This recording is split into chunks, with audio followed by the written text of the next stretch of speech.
we're so excited to have him come to us tonight. Last fall, he mentioned this particular presentation. He said he went down to the archives and he found a lot of new information, which I thought was really cool. And I'm so glad that he's been able to put this awesome presentation together and host us tonight in telling us a little bit about the history of the Monocacy Aqueduct. I had someone refer to this talk as a treasure because you can hear about the history of the Monocacy Aqueduct and you don't have to walk 3 miles.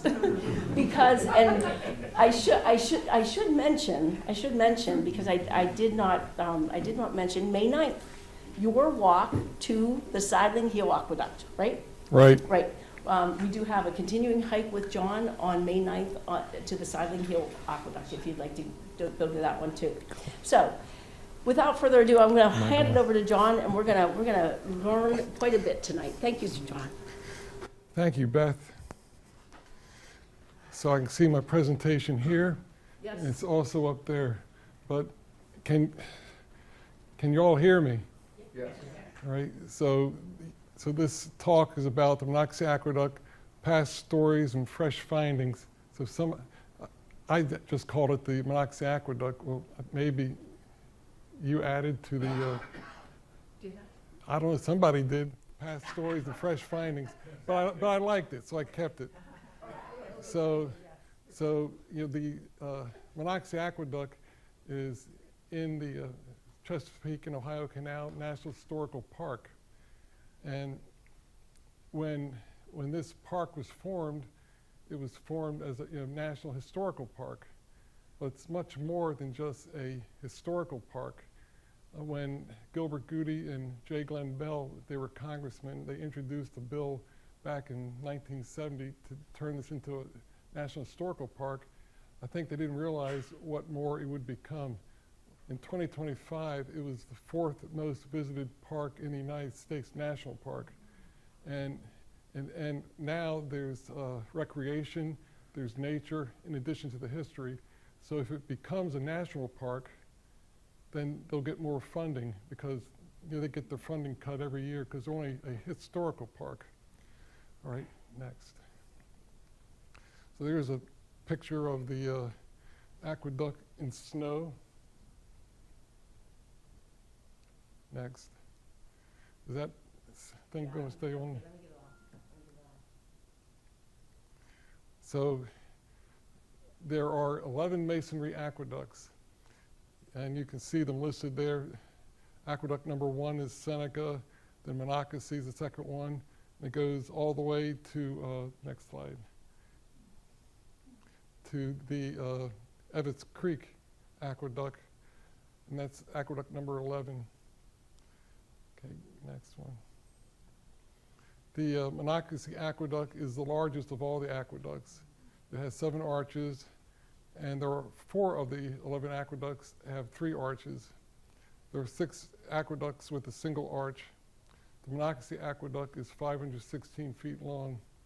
The Conococheague Aqueduct is the second longest aqueduct, and that's up at Williamsport.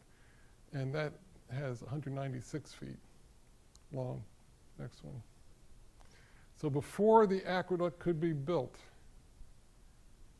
there's a ferry operating across the Monocacy River where the aqueduct would be built. Go back. So Dr. Charles Bird operated a ferry across the Monocacy River where the construction was to occur. Can you move that thing out of there?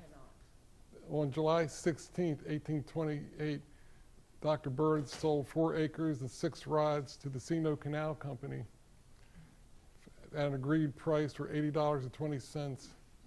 In that contract, Dr. Bird also agreed to stop operating a ferry across Monocacy or any parts across Monocacy and to destroy his ferry boat or make it really injured. And those are the words, made really injured.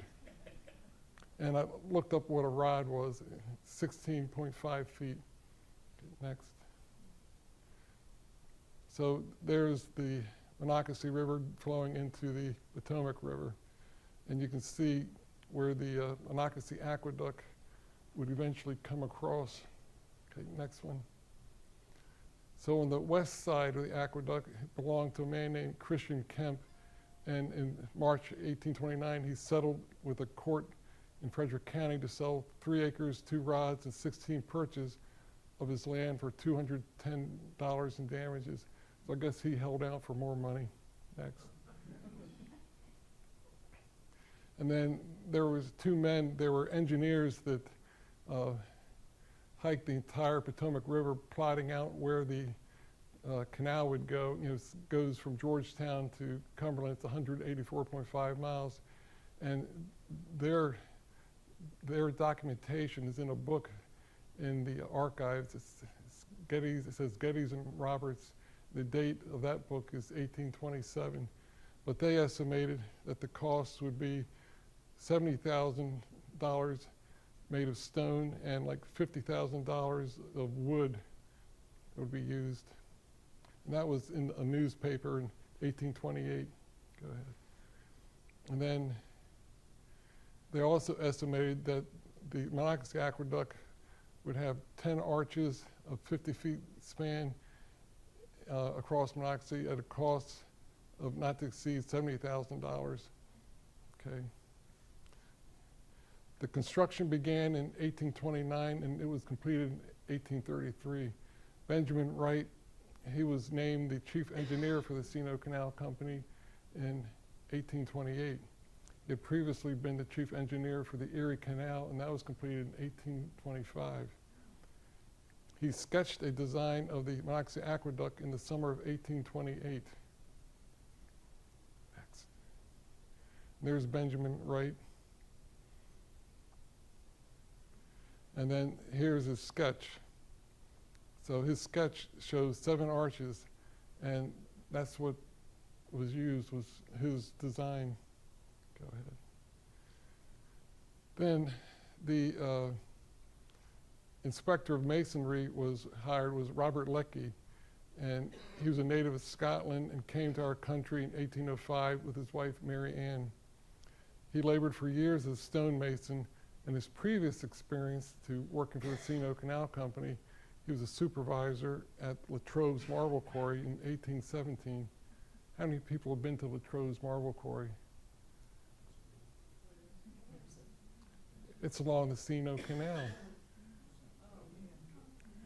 Okay, it's at milepost 38. It's above White's Ferry. Ah, okay, next. There were 3 different contractors who performed the work at the aqueduct. Hovey and Legg were the first of 3 contractors. Changes in contractors at the site contributed to delays with the construction. A man named Hitchcock replaced Legg as a partner of Hovey in October of 1828. So before construction could begin, they had to find an adequate supply of hydraulic lime for cement, and it had to be located. This cement would be used between the stones of the aqueduct. The availability of a supply of hydraulic lime for this cement had to be located. The cement would be used, all right, I just read that one. Next one. Okay. All right.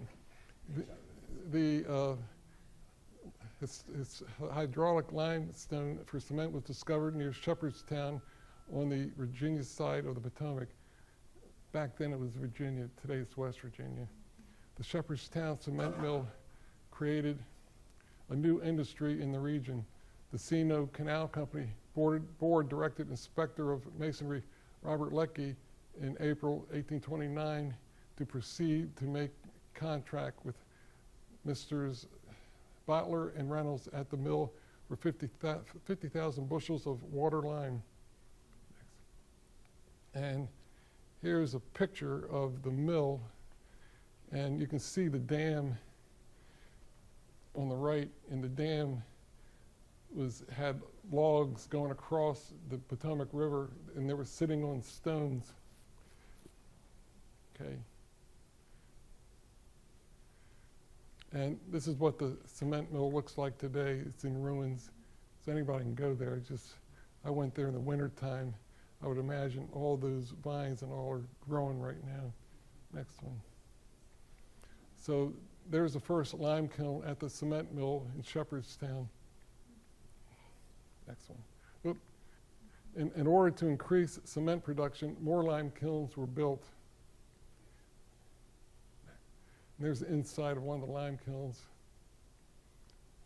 Next one. Later. All right. Next. All right, and there's a quarry where the lime was mined. So I picked up a couple pieces. You can pass it around. That was in my truck. I got a new truck and I had to empty out the truck. Okay, next. John, can you not block the visual? Thank you. How's that? So this is the remains of the Shepherdstown cement mill dam today. Okay, next. So finding stone to build the aqueduct. So the Seneca Quarry, that was considered, but it was 20 miles downriver and would need to be brought up against the current of the river. So they found a quarry, Mrs. Eliza Nelson's farm, which is about 6 miles from the Monocacy River. At the base of the Sugarloaf Mountain, they had rock outcroppings that could be worked as a quarry. In 1829, the C&O Canal Company entered into the agreement with Mrs. Nelson to use her land as a quarry for 1 year for $450.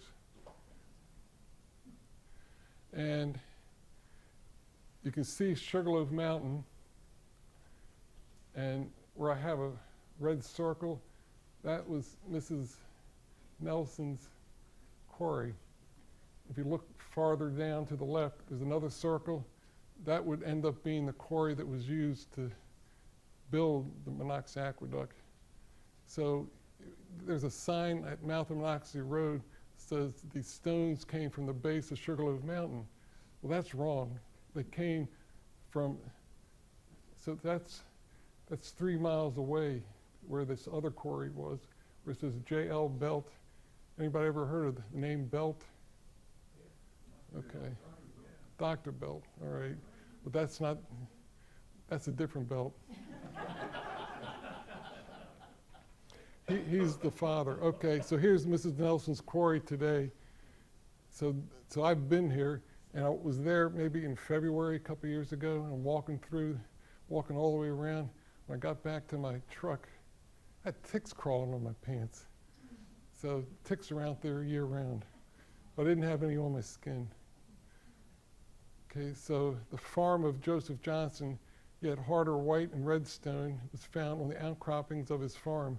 The stone was 3 miles from the Monocacy River construction site. Stone from Mrs. Nelson's farm was used at first because it was easier to cut. Stones from her quarry were transported by boats down the Monocacy and overland transportation to the mouth of the Monocacy. In 1829, at the construction site, the stones were finished and cut into rectangular blocks.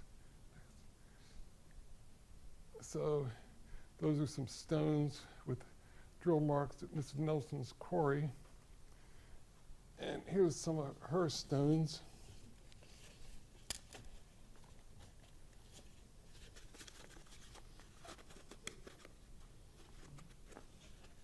A friend I was with gave these to me.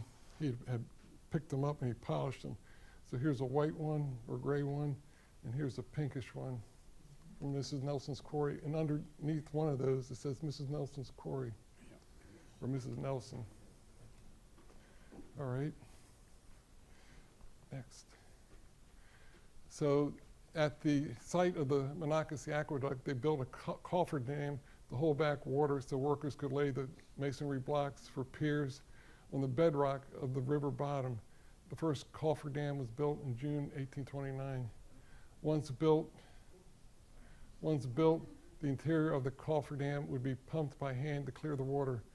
By the end of 1829, 3 piers had been built using the gray stone from Mrs. Nelson's quarry. So Benjamin Wright, he went to visit the work site at Monocacy. That was 42 miles from his office in Georgetown.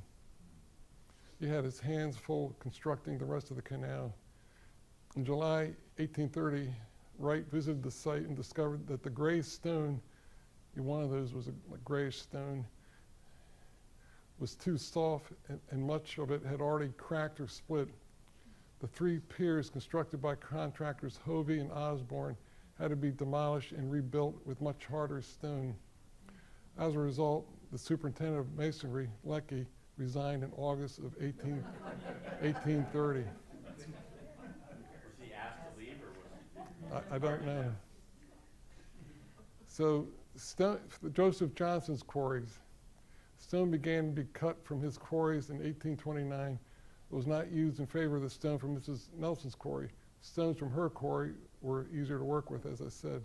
Beginning in September 1830, only stone from the white and red quarries on the Johnson farm, known as Mount Pisgah at the time, were used for the aqueduct. Joseph Johnson was the son of Roger Johnson, who built the Mount Pisgah stone mansion in 1812. Today, the home is known as Rock Hall. And then a fellow named McFarland replaced Leckie as superintendent of masonry. So here are a couple of photos of Rock Hall today. One's an aerial view, and one's a picture in the snow. And Mount Pisgah, that was owned during the Revolutionary War by a loyalist. So the loyalist lands in this area were confiscated, and was it Francis Deakins? He sold this land in 1795 to Roger Johnson. It wasn't until 1812 that Roger Johnson built this structure. And I imagine enslaved people moved those stones to put it all together. Next. So here's a story from 1831 in an Alexandria newspaper where they talk about, we are informed that a single blast recently made at the Johnson Quarry near the Monocacy, the immense quantity of 1,530 cubic yards of stone weighing at least 3,000 tons was thrown out. This is what is termed as a sandblast. The stone is designed for that splendid aqueduct now constructing on the line of the Chesapeake and Ohio Canal across the mouth of Monocacy. And here's another article from 1831. We are requested to say that constant employment will be given to a considerable number of stone cutters and laborers at the quarries where the general health is very good, being 3 miles from Potomac. Little did they know, in 1832 there'd be a cholera epidemic. Right, next. Then here's a LiDAR image of the Johnson quarries. I circled them. So they're still back there. Right now, they're probably full of snakes.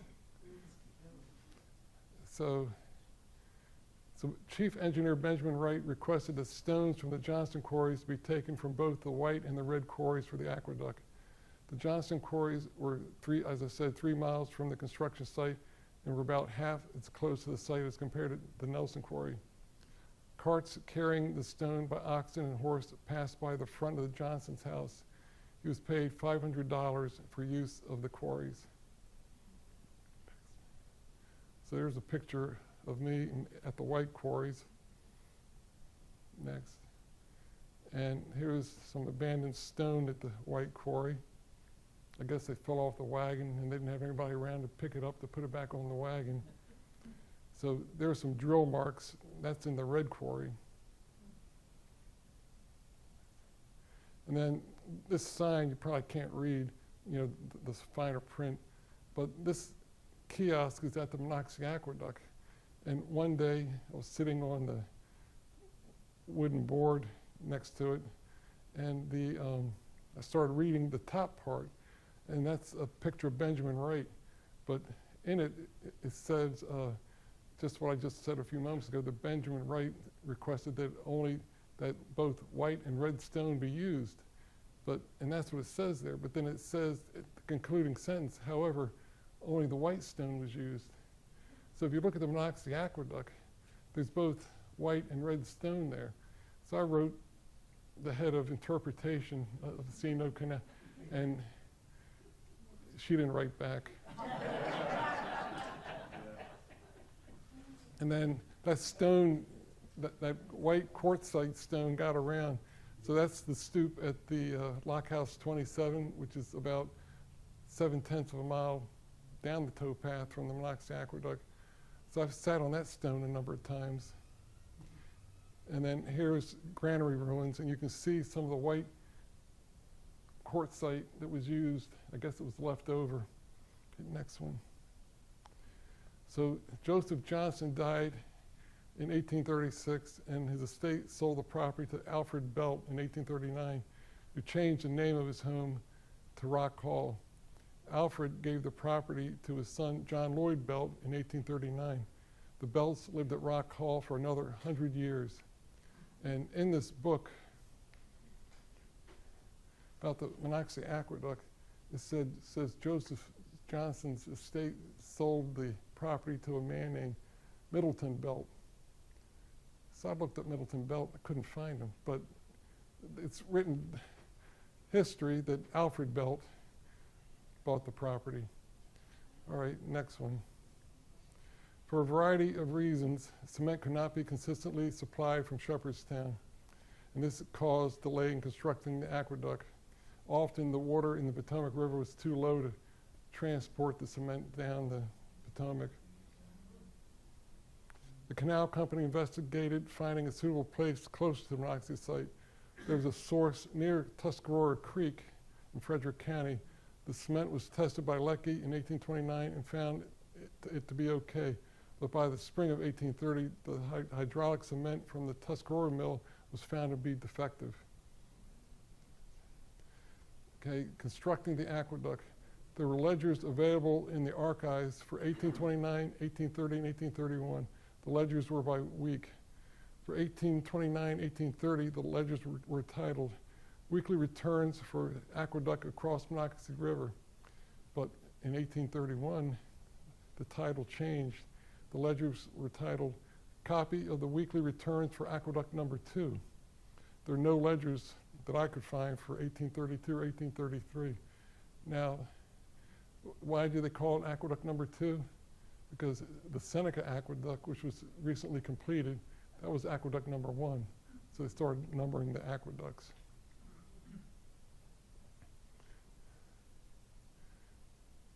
Okay, so I mentioned before that work began at Nelson's Quarry in 1829, and it began in January, and for the week ending January 31st, there were only 12 workers. The week ending February 28th, there were 78 workers. In March, 9 horses and 16 oxen were put into use with a peak workforce of 72 for the week ending March 28th. By November, they had 129 men, 6 boys, 36 horses, 14 oxen, 9 four-wheeled carriages working on the construction site. By the end of November, Hovey defaulted on his contract and the workforce dropped to 0. Then, as I mentioned before, the 3 piers that were constructed were torn down in 1830. Go ahead.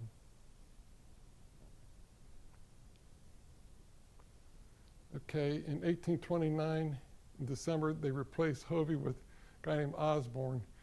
When the bad stone was found, Osborne assigned his contract to Byrne and LeBaron. In 1830, for the week ending November 6th, there were 201 men working at the aqueduct. From September to November, there were 2 boys working each week. Beginning in July, a sickly season began and continued through the week of November 13th. This number of unfit men ranged from 6 to 20 during the week. In July, 8 men died. For the rest of the year, 4 men died. And this information's, on the ledger, it's like a spreadsheet. So I had a friend offer to transcribe everything. So I'll take them up on it. So in 1830, there was no work done at the aqueduct site for a period of 4 weeks between August and September. This was the time when the 3 piers were torn down. In 1830, the number of quarriers at the Johnston quarries numbered 20 for September and October, then dropped off between 6 and 10 through December. I guess it got too cold. In 1830, stonemasons used range from 65 to 86 from September to mid-November. Horses used range from 4 to 30. Oxen used range from 10 to 14. 4-wheel carriages were used range from 1 to 9, and 2-wheel carriages used range from 1 to 2. Wheelbarrows used range from 4 to 10.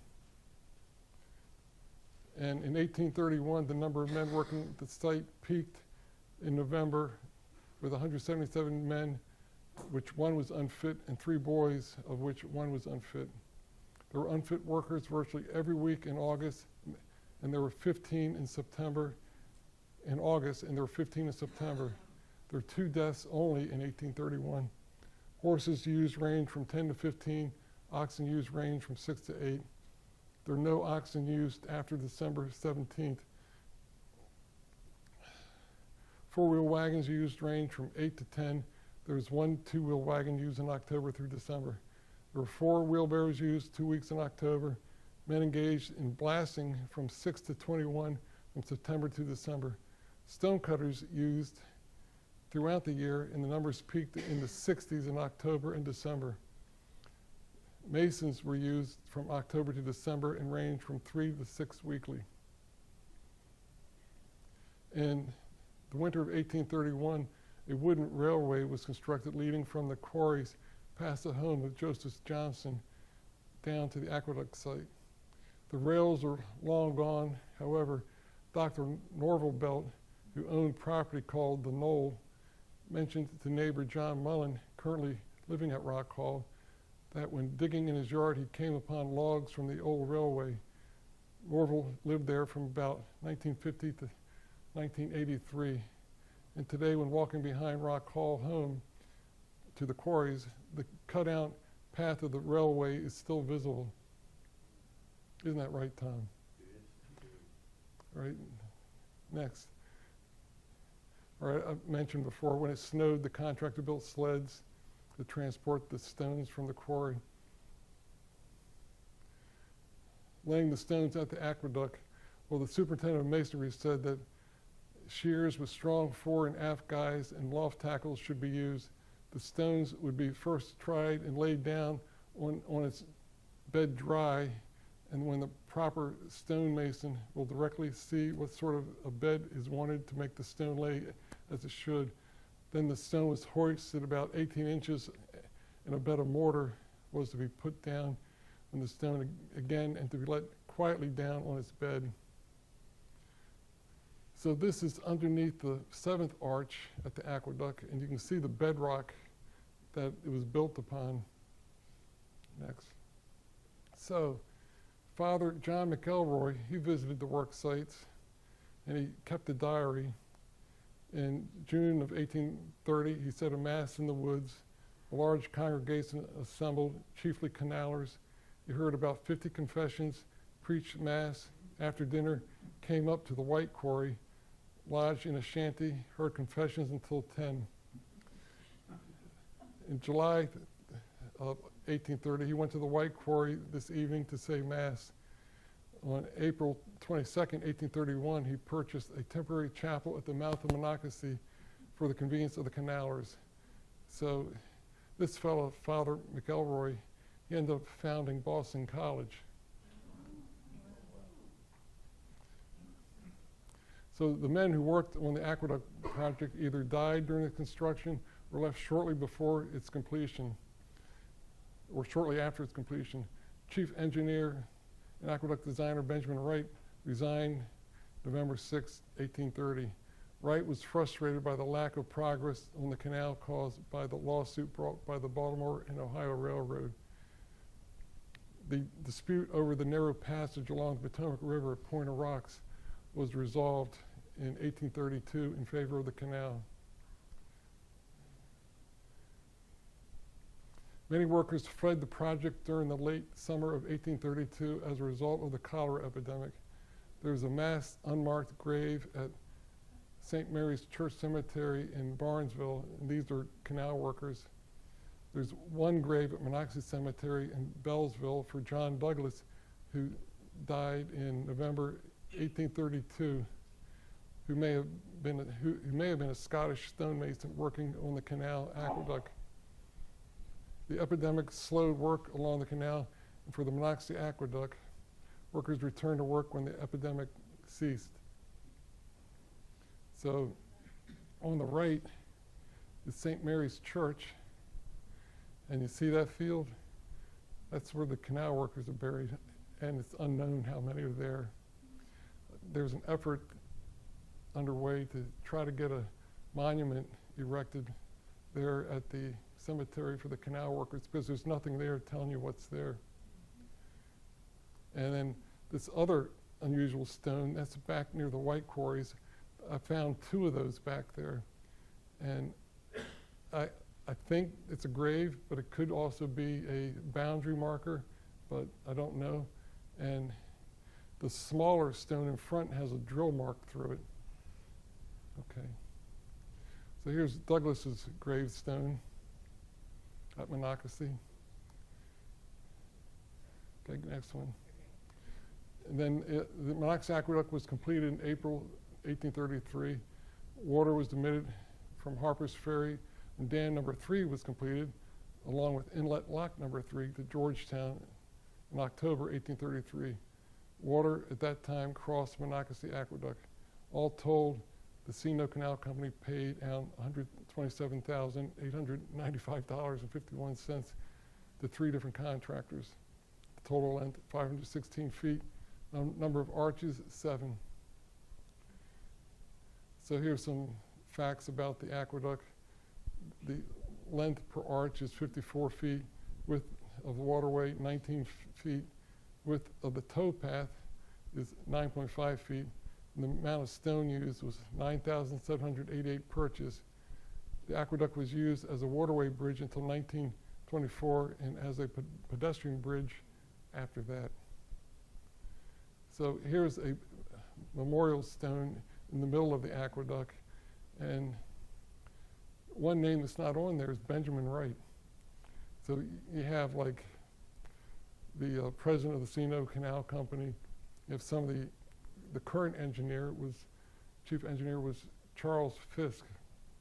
And Charles Fisk would stay until the canal was completed in 1850. So his name also appears at the Paw Paw Tunnel on a keystone, and his name also appears in Cumberland on a stone. Also, he appears on this, I call it the 1850 monument that's in Georgetown. It's Charles Fisk, so he stayed for the entire building of the canal. The canal was finished in 1850. So Benjamin Wright does appear on one of the stones, monuments, and that's it in Georgetown. And you can see his name. So that was me on October 4th of last year. So in 1833, William Elgin, is that a familiar name in Poolesville? He was the superintendent of the canal, reported to the company board that the regular travel of all kinds of carriages on the towing path of the canal. Carriages were also crossing the Monocacy Aqueduct, which was too narrow for their passage, causing the hubs of the carriage wheels to rub the iron fence. In order to prevent this traffic, Elgin recommended that the board authorize him to fine any vehicles traveling on the tow path and aqueduct. So in the 1835 annual report, the C&O Canal Company report to the stockholders, they said the masonry is omitted by all who have had the opportunity of judging to be equal to any or similar works in this country or in Europe. So one thing I forgot to do, so I'll take a break. here are white stones from the white quarry. You can pass them around.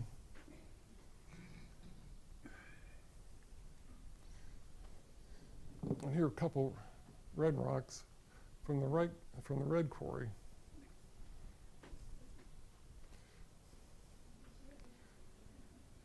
All right, next one. So at the near the Monocacy Aqueduct, there was a basin built because that base was built because canal boats had to wait for the boats coming across from upstream until they passed before they would go across.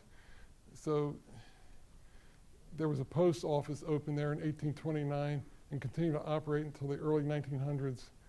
At the post office, there was also a store, and the building had different owners over the years. And in 1916, Monocacy Village had a population of 30. After the canal closed, the village slowly disappeared. The grain warehouse was built by William Trundle, where local farmers could bring their produce that was loaded onto canal boats going in both directions. During the Civil War, in October 1861, the warehouse was burned by Union soldiers, and Trundle went off to fight with the Confederates, John Mosby. And that warehouse was burned the night before the Battle of Ball's Bluff. So he never returned home. He died somewhere, what is now West Virginia. Next. So this aqueduct, after it was built, there was a story in the newspaper of an enslaved man who rode his horse onto the burned side wall, that's the opposite of the towpath, on a Sunday in February 1850, attempting to flee. The man and the horse fell into the Monocacy. The horse swam to safety. The man drowned immediately, and his body was not recovered. So why would he been there on a Sunday? Because they had the day off on Sunday. So in the Baltimore Sun, it went on to say, the crossing on horseback on some 450 feet, it was longer than that, only 4 to 5 feet wide, without railing on either side, and some 25 feet above the water, is the most dangerous and foolhardy act, and it is hoped that this fatal result will be sufficient to deter others from it. It is to be greatly regretted that others, in their fit of intemperance, have set the horrid example by performing this desperate feat. Baltimore Sun, February 6, 1850. So after the Civil War, in 1865, a man named Othel Trundle, he obtained permission from the C&O Canal Company to build a granary and at the Stone Basin. And you saw a picture of the stone foundations that remain today. In 1850, the canal was opened to Cumberland. Boats coming down the canal would sell and unload coal at the Monocacy Basin. At the basin, there were a few boats based out of that location that were owned by local farmers that transported local agricultural products to Georgetown. So there's a picture of the basin when the canal was operating, and that was the granary, you can see. And the building on the right, the White House, that was the post office. And I'm not sure what that barn was, but there's a barn. So when the C&O Canal National Historical Park began, there was some people who wanted to keep the basin cut of trees and cut the grass, but they lost out, so now you can't even tell there's a basin there, but there is a basin. What's left of the basin. So during the Civil War, there were 2 attempts to destroy the Monocacy Aqueduct, and the lock keeper at Lock 27, Thomas Walter, suggested they cut down the banks of the canal rather than blow up the aqueduct. And General Hill disagreed, Confederate General Hill, and the discussion between Walter and the general became so heated that bystanders feared that Walter would be arrested. So here's a sketch of the Confederates slicing into the canal bank and draining the canal. We'll see that one a little bit longer. Okay, go ahead. So General Hill did not have enough tools or powder to ensure the destruction of the aqueduct. He ordered the demolition of Lock 27, which was 7/10 of a mile down the towpath. And on September 5th, Hill and his men headed to Harper's Ferry. On September 8th, Lee sent Major General John Walker's division to destroy the aqueduct. After several hours, Walker's chief engineer complained that the drills were extremely dull, and while the masonry possessed an extraordinary solidity and massiveness, to demolish the aqueduct would take days, not hours. Walker's men crossed the Potomac the night of September 10th at Point of Rocks. You know where they all ended up, the Battle of Antietam. So that was September. So October 9th, Superintendent George Spates, I showed Tom where George Spates lived on River Road. You know, yeah, it's been torn down, the house. And Jacob Masters reported to the board that a large force of Union soldiers had sent men to repair the injuries to the canal on the Monocacy Division. The repairs were made by the end of October. The canal company moved to discharge Lieutenant Walter for collaborating with the Confederates. The company received a petition from Walter's neighbors asking that no disciplinary action be taken against him because of his efforts to save the Monocacy Aqueduct from destruction. But he was fired anyway, replaced by Alan Benson. In the 1870 census, Thomas Walter's occupation was listed as retired boatman. Next. So here's the letter I found in the archives that was addressed to the Honorable President and Directors of the Chesapeake and Ohio Canal Company. And they recommend the continuation of said Walter as lockkeeper for the following reasons. It starts off as saying, first, he has been employed on the canal as lockkeeper for at least 30 years. And it goes on how he's always properly operated the lock, and if he wasn't there, he'd had one of his children operate the lock. So, next. Then here's, I think it's 15 names of the people who signed the back of that letter. So the top of the list was Hezekiah W. Trundle, and he had a farm nearby on top of the hill, and he also had operated a canal boat out of Monocacy Basin. So I looked at his signature and compared it to the writing of the letter. I think he wrote the letter. And all these people I found in the census, most of them had ties to slavery, or including they owned slaves or their parents had slaves. And very few had no connections to slavery. So they were primarily pro-South. So in the 1860 slave census, Hezekiah Trundle had 31 slaves. Of the 31 listed, there were 16 identified as fugitive. That meant they weren't around, they left. So, and all those identified as fugitive on their color was listed as M, which back then meant mulatto. The remainder who did not flee, their color was identified as B for black. The ages of those who escaped range from 7 to 35. Next. So this is a sign near the Monocacy Aqueduct.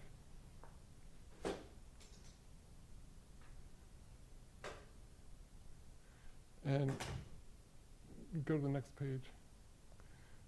So on that sign, it says that Walter had been employed by the canal company since 1839. Well, he'd been there for 30 years, so that takes it down to 1832.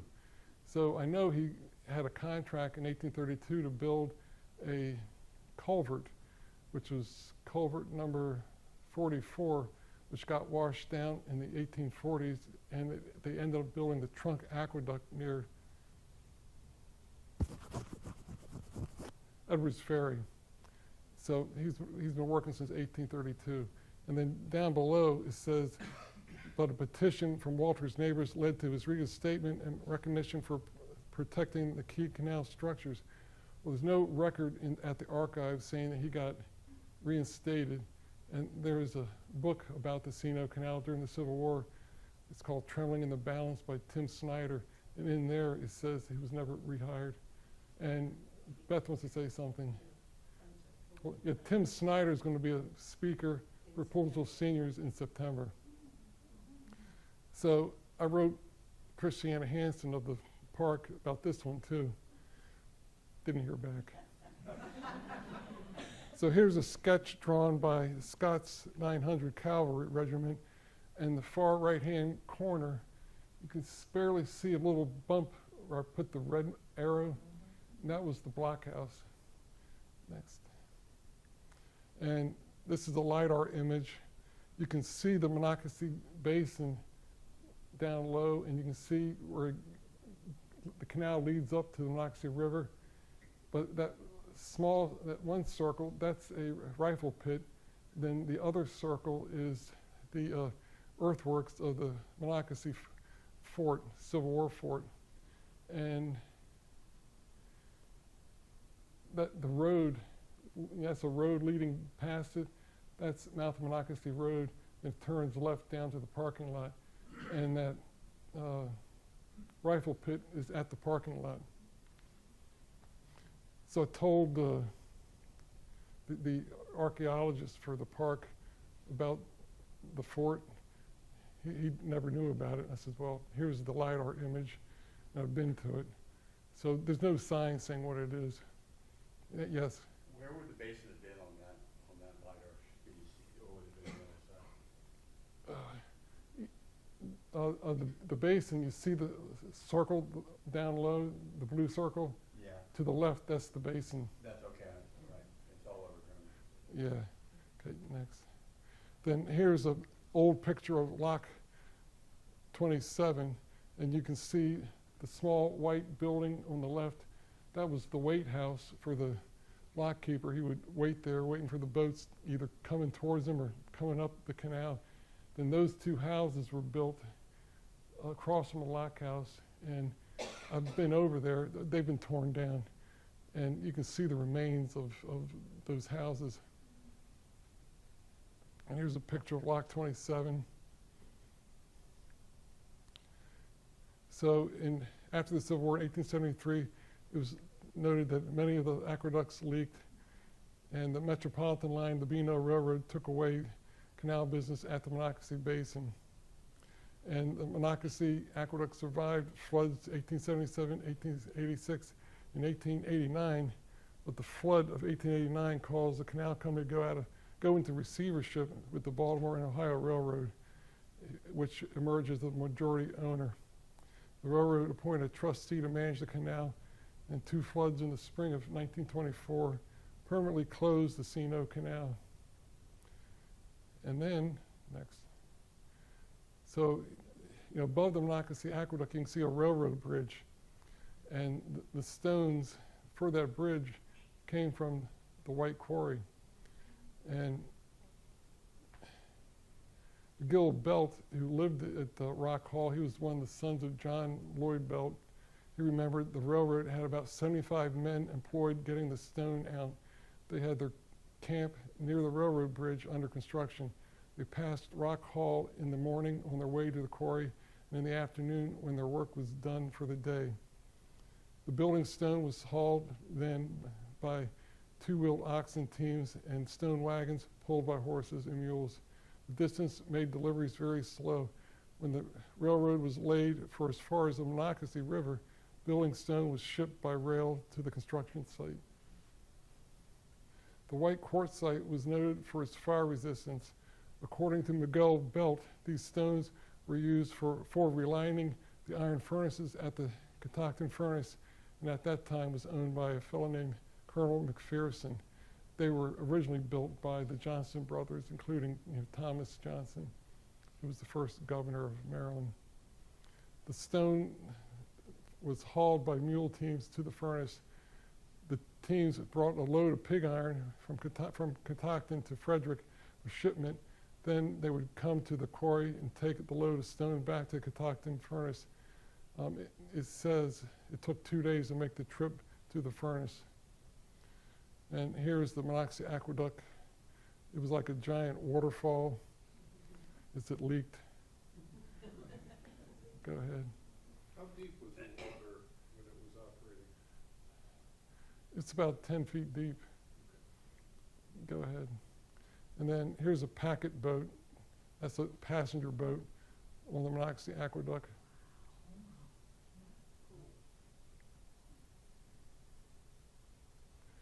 Then after the canal closed in 1924, if you can stay with me, I have a surprise ending. The Upper Potomac Sportsman's Club straddled both sides of the aqueduct and the canal. They began to camp in tents, and eventually they obtained 30 discarded DC Transit Company buses. The buses had the comforts of home, including electricity. However, there was no running water. They used outhouses as when needed. The National Park Service removed all the buses and other structures in 1978. Before you go on, I'm going to tell you. So when I was a Boy Scout, we were hiking maybe from Point of Rocks. I guess we were walking to the Monocacy Aqueduct. When we came out of the woods and stepped onto the towpath at Monocacy Aqueduct, you would think we'd be looking out at the mouth of Monocacy at the time of river. No. We all turned and saw all these buses all over the hillside. That's what we looked at walking all the way across. That was about 1968, 69. And there's one of the buses, and you can see what it says on the outhouse. Beer department. And here's some more buses that Ralph Buglass sent me the pictures from Montgomery history. And here's another view of them. Go ahead. And here's a shack that was at the Monocacy Aqueduct. You can see the goat in the front. Go ahead. And then there was a man named Roy Squirrely Lambert. He lived in a tar paper shack on the west side of the aqueduct in the 1950s and 60s. He sold sodas, beer, and liquor. He also approached people who were attempting to launch their watercraft to collect a fee, had no authority to do so. The worn down road on the north side of the aqueduct going underneath the first arch was known as Squirrely Boulevard. So one time, Squirrely was summoned to court in Frederick, and he was found guilty for selling liquor and alcohol without a license, and he was fined $500. So the judge asked him, "What are you going to do now?" He said, "Well, Your Honor, guess I have to raise my prices."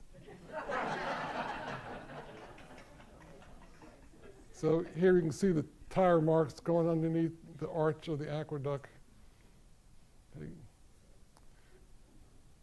And then here's in January 8th, 1971, the C&O Canal became a National Historical Park. And there's Gilbert Goody, J. Glenn Bell, that was a Cub Scout, Charles Stover, and that was an Eagle Scout from Silver Spring. That was when I had hair. So I testified before a Senate subcommittee on why the C&O Canal should become a National Historical Park.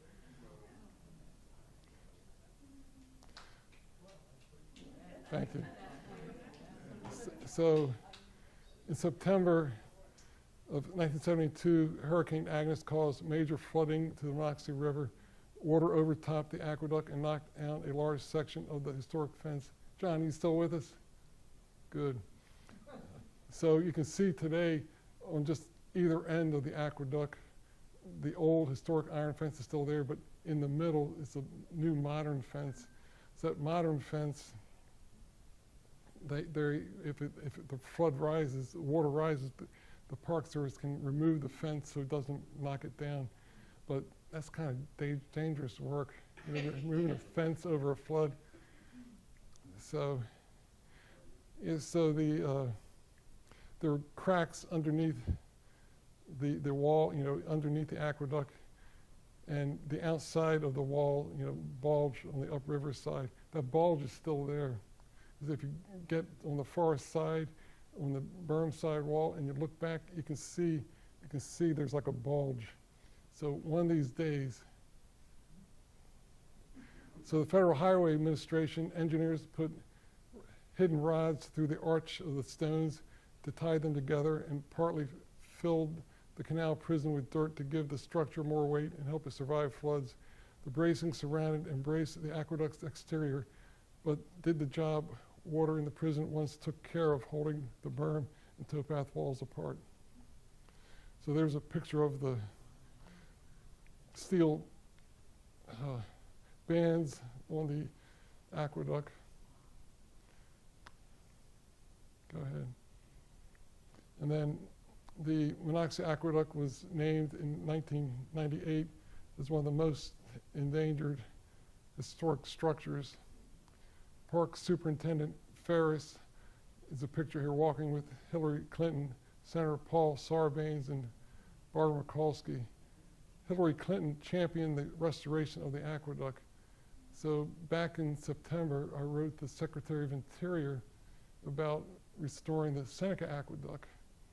And I said, back in 1998, Hillary Clinton, First Lady Hillary Clinton, championed the restoration of the Monocacy Aqueduct. Since the Seneca Aqueduct is directly across from the Trump National Golf Course, this could be something First Lady Melania Trump could champion and get it restored. I didn't hear back. So here's a picture of everybody standing. I guess that's a mulch they're standing on. So you can see Hillary Clinton. That's right, go ahead. So in 2004, members of the Sino Canal Association and the National Historical Park Superintendent Douglas Ferris pressed for a restoration project, and then Macmillan Company was the contractor selected to work with the National Park Service to restore the aqueduct. Repairs were made, and new railing, as I said, could be removed quickly. The aqueduct was formally rededicated May 21st, 2005.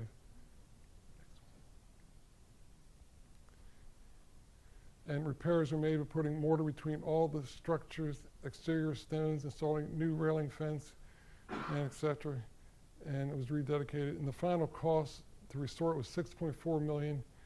And the Sino Canal Association produced a video and raised $260,000 from many supporters of the canal to support the restoration work. Go ahead. So that's one of the mule curbs along the towpath in the aqueduct. So that was deteriorating in 2022, the mule curbs. Go ahead. So I sort of kept pressing the park to have them replaced, and the Sino Canal Association funded the repairs and replacement. So that's what they look like, they're replaced. And it's like to get anything done with the park, you got to almost stand on your head. And fortunately or unfortunately, they all know me in Williamsport. So on May 16th, which is in a few weeks, I'm leading an effort and have park approval to stain the mule curbs. It's 516 feet. So the Sino Canal Trust, as part of one of their community days, they're sponsoring this. All right, so the mule curb boards were installed by the Sino Canal National Historical Park. And as I said, it was funded by the Sino Canal Association via the Nancy C. Long Aqueduct Fund. And if you ever want to make a donation, you can mail a check there. And you can look it up online too. Go ahead. So here's additional maintenance needed. You can see that's missing cement on the towpath.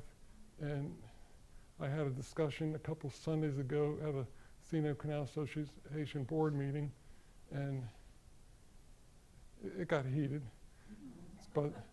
And then you can see the cracks underneath. That's the first arch. Then you can see the entrance sign for the Monocacy Aqueduct. Looks horrible. So the past superintendent, Tina Capetta, she retired like 2025. I wrote her and sent her pictures of that. I said, that needs to be replaced. Well, got no response. So I did paint the brown wooden post, and I was So this March, I woke up one morning because I was going to paint the letters white. So I went to the Aqueduct with one of my sons. Next slide. They heard me. So the sign's been removed and replaced. So that was March. And that's a fiberglass sign. The other one was a rotting wooden sign. So, next one.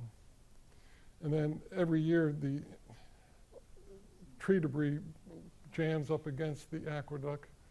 And then every year or 2 years it gets removed.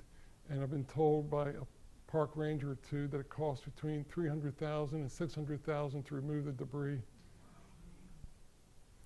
And then when the river floods, it brings in trash. And this was in 2019. And the year before that, we had maybe twice as much trash. But it had flooded in 2018 and left all this trash. Okay. And there's an aerial view of the Monocacy Aqueduct. Next one. And then selected bibliography. And I took that picture from, everybody know Rusty Smith? He invited me to go boating with him one day. I said, Rusty, gotta stop. I gotta take that picture. And then here's some more of the bibliography. And that's a picture I took looking at the sunset. They have some pretty neat sunsets off the Monocacy Aqueduct. Next one. Oh, and every spring, just like it happens every spring in baseball, well, the cliff swallows come to the Monocacy Aqueduct and they build their nest under that lip, of stone lip. Next one. And then somebody in this room took that picture. I.J. Hudson. So you can see the mud in its beak.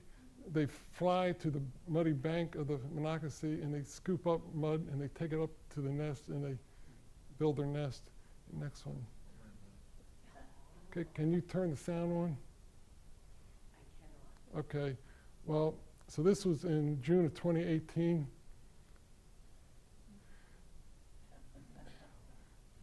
So that was after a big flood at the Monocacy Aqueduct, and I was there, and people were playing in the aqueduct.